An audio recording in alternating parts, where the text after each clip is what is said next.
My name's Kelly. I'm a CBT therapist and forensic psychologist, and today I want to explore the term incel. So, incel is short for involuntary celibate, which refers to a self-identifying members of an online subculture based around the difficulty or the inability to find a romantic or a sexual partner, despite that individual actually desiring one. A state that can also be described as inceldom or incelibacy. And this was what was once a niche piece of internet slang, now populates international headlines and is a frequent topic in discussions about gender, misogyny, violence, and extremism. So, despite its intersections with misogyny and arguably overwhelming male groups that identify as incel, but not all men, that the person credited with actually coining the term incel was actually a woman, Alana, who is only known by her first name, and she first popularised the term in the 1990s. And this was through a personal website called Alana's Involuntary Celibacy Project. And then the term incel became part of the language that she used with her followers at the time, as they discussed feelings of shyness, of social awkwardness.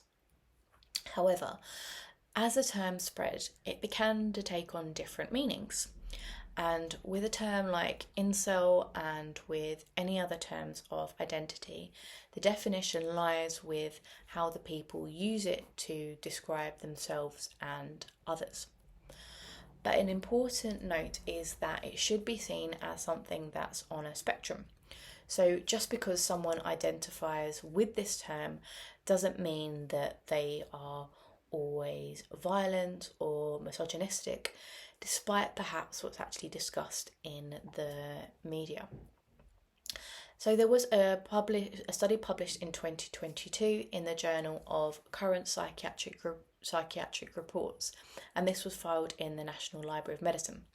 And this outlines some of the ideologies that tie incel communities together. So I'll explain what they are.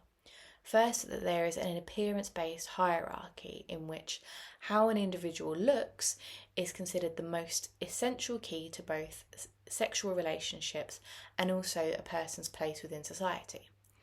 A belief in female hypergamy, so the notion that women are too sexually selective and use their privilege and sexuality for social advancement above all else.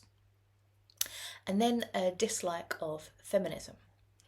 And that is because that feminism promoted and encouraged women to have a deserved right to sexual agency.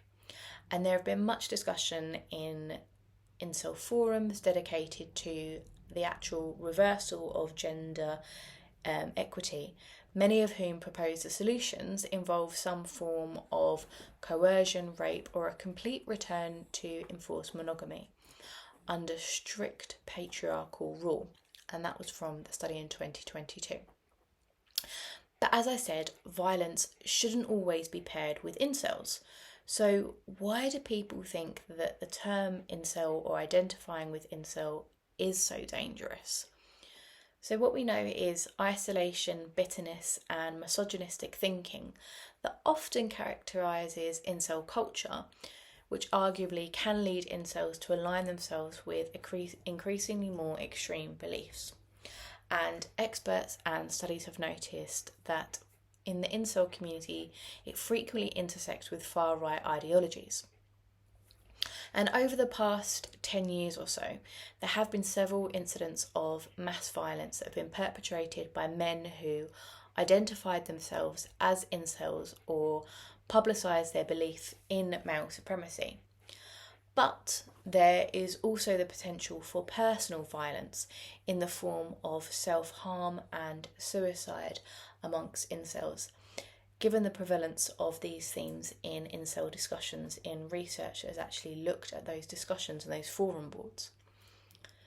But then what are some of the other consequences of incel ideologies if it's not just violence? So psychologists have observed that incel culture can also be dangerous to the very men who actually find comfort in it. a 2022 study published in the Evolutionary Psychology Science surveyed a sample of self-described incels. And researchers found that 75% of incels that they questioned were clinically diagnosable with severe or moderate depression and 45% with severe anxiety. So Costello, who was the lead author from the study, commented that incels are often suffering with extraordinarily high levels of anxiety, depression and loneliness, and that they are also, as a group, particularly averse to actually seeking help from mental health professions. And then another study in 2022 in the Journal of Sexual Medicine found that those who identified as incels were more likely to experience higher rates of depression, paranoia, and negative thoughts about their relationships with others. So there are a lot of things going on.